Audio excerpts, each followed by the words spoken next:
Aina takunu, dimanapun kamu berada, yudrikumul maut, kematian akan mendatangi kamu. Walau kuntum fi burujim musayyadah, walaupun kalian berada di dalam kotak yang dipaku. Begitulah perbuatan orang musyrik jahiliyah dulu. Dia buat kotak, kemudian dia paku, dia masuk ke dalam. Ditanya sama temannya, kenapa kau bersembunyi dalam kotak yang dipaku? Mudah-mudahan aja malaikat maut nggak bisa masuk. Siapapun akan mati menghadap Allah. Michael Jackson masuk ke dalam kotak hampa udara, berharap tidak mati, mati juga. Semuanya akan menghadap Allah. Tinggal lagi apa yang akan kita bawa menghadap Allah. Ini pelajaran yang kedua dari buku belah buku kisah saat maut akan menjemput. Wa kafa bil mauti wa'iza. Ada nasihat yang tidak bersuara, ada nasihat yang bukan khutbah, bukan ceramah, bukan tausiah, bukan tazkirah. Dia diam 1000 bahasa. Nasihat itu bernama mati. Siapa yang menasihati Ustaz Abdul Somad? Enggak ada. Enggak ada orang menasihati saya sampai sekarang. Saya datang ke Kiai, Kiai tolong nasihati saya. Saya kalau tausiah, saya cari para alim ulama yang tua-tua, yang sepuh-sepuh, minta nasihat, minta doa. Mereka nggak kasih nasihat. Mereka katakan, ya Ustaz sudah tahulah, sama-sama saja kita berdoa kepada Allah. Nasihat yang paling dalam yang masuk ke dalam otak dan hati saya adalah ketika melihat orang mati terbujur kaku, yang selama ini dihormati, dibanggakan, dimuliakan, disanjung tinggi. Kalau datang disambut dengan baleho dan karpet warna merah, tapi lalu kemudian ketika mati menghadap Allah terbujur di ruang tamu, dan tidak sampai 24 jam dibawa keluar. Rumahnya rumah dia, yang membangunnya dia, yang beli tanahnya dia, yang cari arsiteknya dia, yang mengumpulkan uangnya dia. Tapi kalau sudah meninggal dunia, sejengkal pun di rumah itu tidak ada yang bersedia menampung dia. Tempatnya tetap di TPU, tempat taman pemakaman umum. Ada rumah yang dibangun, ada rumah yang dikendalikan, ada rumah yang diatur.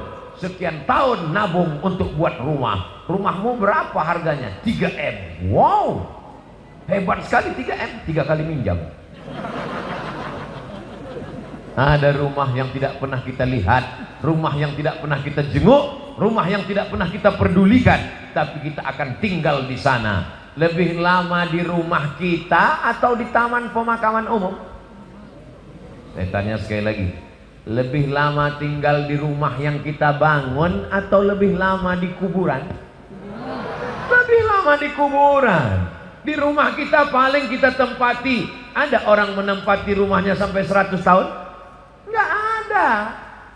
Paling kita tempati rumah kita itu paling lama 50 tahun. Itu pun kalau umur kita 75 tahun. Umur 25 bangun rumah atau mewarisi rumah bapaknya. Kita cerita bukan rumah bapak kita, bukan rumah kakek kita, rumah kita tempati cuma 50 tahun. Setelah itu kita masuk liang lahat. Yang meninggal tahun 1945 saat ditembak oleh Belanda, sampai sekarang berarti dia sudah dikubur berapa tahun? Maka sampai masanya nanti hari kiamat, ada yang di liang lahat sampai 100 tahun, ada yang sampai 1000 tahun lamanya.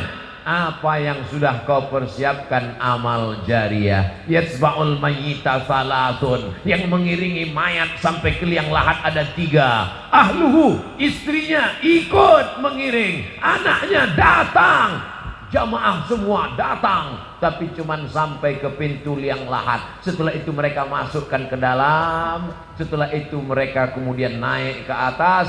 Mereka ambil pacul, cangkol dan skop. Mereka katakan, mari kita timbun, kita injak biar padat.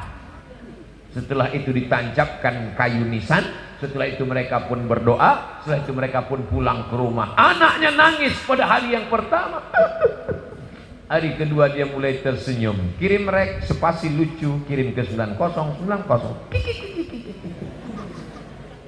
Tapi kalau anakmu soleh, dia akan bangun di tengah malam. Rabbighfirli wa liwalidayya warhamhuma kama rabbayani shaghira. Gimana anak ibu? Ingat dengan suami ibu? Ingat dengan ayahnya? Alhamdulillah Pak Ustaz. Malam-malam saya bangun jam 2. Saya dengar di samping kamar ada baca Yasin. Yasin wal Qur'anil Hakim innaka laminal mursalin ala siratim mustaqim tanzilal azizir rahim. Lalu saya pun bangun, Pak Ustadz. Senangnya hati saya, anak saya baca Quran untuk ayahnya. Begitu saya buka pintu kamar, ternyata TV belum mati, Pak Ustadz. Mudah-mudahan anak kita termasuk yang tetap kirim Yasin untuk kita tiap malam. Kita pesankan ke mereka supaya tahajud, berzikir, berdoa. Ya Allah, sampaikanlah pahala tahlilku. La ilaha illallah tahlil, subhanallah tasbih, tahmid, alhamdulillah, takbir, Allahu akbar, salawat. Lalu kemudian dia bawa anak istrinya baca Quran. Wa idza khatimul qur'ana, kalau dikhatamkan mereka Quran 30 juz, fahuwa hasanun, sepaling bagusnya sekhatam Al-Quran 30 juz. Kalau tidak sanggup khatam Quran, likulli syai'in qalbun, segala sesuatu punya hati. Wa qalbul Quran, hatinya Al-Quran adalah Yasin. Dan kalau tidak sanggup baca Yasin, Ummul Quran Al-Fatihah, level paling tinggi sekhatam. Tak sanggup sekhatam Yasin, tak sanggup Yasin, Ummul Quran. Itulah tadi yang Pak Bupati mengajak kita, mari kita bacakan suratul Fatihah. Fatihah pun tidak mau. Innalillahi wa inna ilaihi raji'un. Apa yang kau balaskan untuk ayahmu? Berapa kali dia tidak jadi ganti baju hari raya demi uang sekolahmu? Sekolahmu memang online, tapi bayarannya offline. Berapa kali ibumu tidak jadi hari raya buat kue demi untuk sekolahmu, demi untuk air susumu, demi untuk makan minummu. Meregang nyawa dia melahirkan. Andai kau gendong dia dari Bekasi ke kota Makkah, tawaf 7 putaran, sa'i Safa dan Marwah, wukuf di padang Arafah, melontar jumrah, belum tentu dapat menebus sekali teriakannya saat melahirkanmu. Betul Ibu? Ternyata ibu tidak ada yang teriak waktu melahirkan. Kenapa? Dia pingsan di operasi. Lahir. Ustadz, walaupun operasi sesar itu sakit loh Ustadz. Ustadz kan nggak pernah merasakannya, karena rasaku bukan rasamu Ustadz. Kita tidak pernah tahu bagaimana perasaan mereka perempuan. Ketika hormonnya berlebih di awal kehamilan, dia muntah-muntah. Respon hidungnya sangat tajam. Suami yang dulu kata dia buah hati belayan jiwa, cintaku setengah napasku pergi, baunya minta ampun. Lalu kemudian yang awalnya rahim itu kecil, lalu mulai membesar, sebulan, 2 bulan, 3 bulan, akhirnya ususnya menjadi kecil, makannya susah, nafasnya terhalang, lalu kemudian tulang belakangnya mulai melengkung. Lalu ketika melahirkan anak seperti patah-patah tulang rusuknya. Itulah ayat yang disebut dalam Al-Quran, wahnan ala wahnin, lemah di atas lemah. Tak ada yang bisa membalas kelemahan-kelemahan itu, dan tidak ada yang sanggup membahasnya. Kalau saya bahas bagaimana lemahnya perempuan saat mengandung, perempuan itu mengandung lemah di atas lemah. Kata ibu-ibu, alah Ustadz kayak pernah aja. Maka kita balaskan. Yang ibunya masih hidup, mudah-mudahan masih sempat berbakti kepada orang tua. Yang ibu bapaknya sudah meninggal dunia, nasihat kematian, ziarah. Jangan nunggu mau Ramadan, jangan nunggu mau Idul Fitri, besok hari libur bawa anaknya ziarah. Ini sekarang banyak orang ziarah, bapaknya baju hitam, istrinya baju hitam, anaknya baju hitam, hitam-hitam semua, sampai di tempat pemakaman langsung foto. Habis itu update status, man in black. Apa ini? Ini bukan ajaran Islam. Ajaran Islam adalah saat di tempat pemakaman baca doa, assalamualaikum ya alad diyar minal mu'minin wa inna insyaallahu bikum lahiqun yarhamullahul mustaqdimina wal mustakhirin nas'alullaha lana wa lakumul afiyah. Oh, bacaannya panjang Pak Ustaz. Ya, tapi kami bacaannya pendek. Apa bacaannya? Assalamualaikum ya ahlal kubur. Itu namanya doa minimalis. Apalah salahnya cetakkan doa ziarah kubur? Tanya nanti panitia berapa ongkosnya buat baliho besar seperti ini, buat doa ziarah kubur, tempel besar-besar di dekat pemakaman TPU. Assalamualaikum ya ala diyar minal mu'minin wa inna insyaallah bikum lahiqun yarhamullahul mustaqdimin wal mustakhirin nas'alullaha lana wa lakumul afiyah. Coblos nomor daripada baliho yang nggak jelas ujung arahnya, nyangkut ke pokok kayu, diambil Satpol PP, dibakar. Mendingan di samping kuburan, mengingatkan orang. Andai pun dia tidak lapuk, maka mengalir sampai hari kiamat. Inilah dia amal-amal kita. Apa saja amal kita yang akan mengalir. Waladun salihun, anak yang soleh. Shadaqatun jariyah, itulah uang yang masuk ke dalam kotak-kotak tadi. Beli semen, batu bata, kerikil, atap, tenda, lampu, AC, mihrab, mimbar, kipas angin, itu semua akan mengalir. Siapa yang mewakafkan tanah masjid ini dulu? Siapa yang membangunnya? Siapa yang ngasih semen? Siapa yang ngasih kosen? Siapa yang ngasih kaca? Kita tidak tahu, tapi pahalanya dari mulai tadi petang sampai malam, sampai sholat subuh besok, zuhur, asar, maghrib, isya, subuh, zuhur, asar, maghrib, isya, Ramadan, tarawih, witir, idul fitri, idul adha, hari raya kurban, sampai hari kiamat, mengalir pahalanya ke liang lahat. Mudah-mudahan sebelum mati kita sempat bangun masjid. Masjid apa namanya? Masjid Al-Mustaqim. Siapa yang buat? Pak Kapolsek. Masjid apa namanya? Masjid As-Somad. Siapa yang buat? Ustadz Somad. Sudah ada? Belum lagi.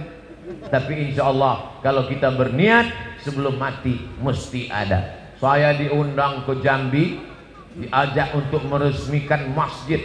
Jalannya jauh, naik mobil.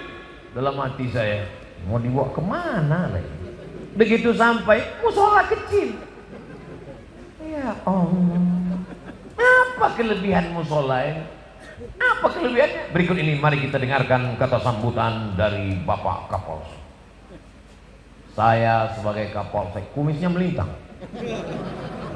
Saya sebagai Kapolsek di tempat ini, Pak Ustadz risau karena tidak ada tempat sholat. Orang sholat di kamar. Maka saya kumpulkan di antara anak-anak buah saya. Kita beli semen, batu bata, akhirnya jadilah musola ini. Dan saya bertekad kalau siap, yang meresmikannya adalah Ustadz Somad. Oh, begitu kronologisnya. Dan orang tidak berani nolak. Kasih semen, siap. Jadilah musola. Jabatanmu tak lama, tapi yang kekal abadi adalah masjid. Presiden kita, proklamator kita, Insinyur Soekarno cerdas. Di saat Indonesia tidak semakmur sekarang, uangnya tidak banyak, baru saja diserang oleh Belanda dan Jepang, dia sempat berpikir untuk membangun masjid terbesar di Asia Tenggara. Itulah dia Masjid Istiqlal. Sampai Presiden Amerika pun masuk ke dalam. Semua orang-orang yang masuk ke dalam Masjid Istiqlal itu kalau masuk berdecak kagum seperti melihat kucing.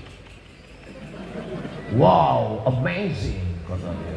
Apa amazingnya? Tiangnya banyak sekali. Luar biasa. Sampai sekarang mengalir pahalanya sampai hari kiamat. Berganti lagi zaman. Akhirnya setiap kabupaten, setiap kota di Indonesia ada masjid, punya ciri khas, punya ciri khas. Apa dia?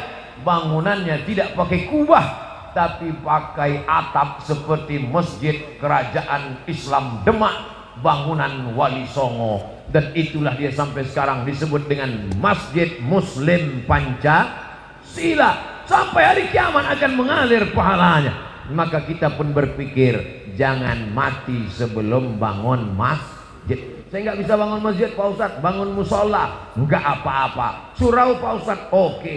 Langgar Pak Ustadz, nggak apa-apa. Orang Jawa dilanggar nggak mati, karena dia berzikir di dalam langgar, dalam surau. Hanya saja surau, langgar dan musola tetap di dalamnya usolli sunatan tahiyatal masjid, karena di sana ada sholat 5 waktu, subuh, zuhur, asar, maghrib, isya. Bedanya cuman nggak ada sholat Jumat. Di masjid kita ini ada, ini surau apa langgar apa musola? Ini masjid. Dari mana Ustaz tahu masjid? Ada mimbarnya, ada sholat Jumat. Di tempat kami ada mimbar Pak Ustaz, tapi nggak ada sholat Jumatnya. Berarti itu mimbar dangdut. mimbar tempat khotib, naik ke atas menyampaikan khutbah. Usikum wa nafsi bitaqwallah. Aku pesankan kepada kamu, takutlah kepada Allah. Laki-laki yang gagah perkasa, sehat, tidak musafir, tidak sakit, maka dia mesti mendengar wasiat takwa yang disampaikan dari mimbar. Kenapa tablik akbar kita tidak dibuat di dalam masjid? Barulah sadar, karena kalau dibuat dalam masjid tidak muat. Ini masjid nampaknya kekurangan, bukan kekurangan jamaah. Banyak sekarang masjid kekurangan jamaah, tapi di Bekasi masjid kekurangan tempat. Insya Allah panjang umur sehat badan, masjid ini semakin besar insya Allah. Amin. Kalau mau tahu berhasilnya tablik akbar malam ini, lihat subuh besok. Kalau subuh besok sopnya bertambah, berhasil. Tapi kalau cuman pemain inti yang azan tetap itu, as-salatu khairum minan naum, hancurlah kita. Tapi begitu besok as-salatu khairum minan naumnya luar biasa. As-salatu khairum minan naum. Semua anak-anak bang, datang dia ke masjid semua. Alhamdulillah Pak Ustadz, sejak Ustadz Somad tausiah kemarin, anak saya rajin sholat duha Pak Ustadz. Cuman ada yang mengganggu pikiran saya. Kenapa Bu? Doanya pakai kunut. Itu namanya subuh kesiangan Bu. Pas ditanya sama ibunya, kenapa kamu sholat subuhnya jam 8? Masih syukur aku sholat subuh, kawanku gak sholat sama sekali.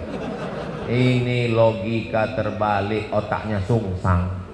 Kalau mau lihat dunia boleh lihat ke bawah, tapi kalau untuk akhirat, lihatlah orang yang istiqomah ke masjid subuh, zuhur, asar, maghrib, isya, masjid ke masjid ke masjid. Lihat tuh anak muda ke masjid terus, tertulis di bajunya biker subuhan, zuhur hilang.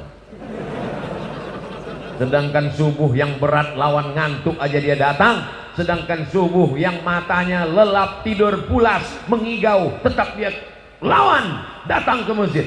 Apalagi zuhur asar yang melek. Sedangkan zuhur subuh saja siap dia jadi imam, padahal suaranya jelas. Bismillahirrahmanirrahim, alhamdulillahi rabbil alamin. Apalagi kalau cuman nggak bersuara, Allahu Akbar. Memang berawal kalau mau jadi imam, imam zuhur dan imam asar. Anak-anak muda, nanti kalau ditanya, datang anak gadis, anak-anak cewek bilang, bang, aku siap jadi, aku ingin mencari imam, aku siap, tapi zuhur dan asar ya. Maka kalian pun mesti pintar-pintar. Kalau mau tulis update status besok, aku mau cari imam maghrib, subuh dan isya. Yang zuhur ngantri dulu. Berawal dari keterpaksaan,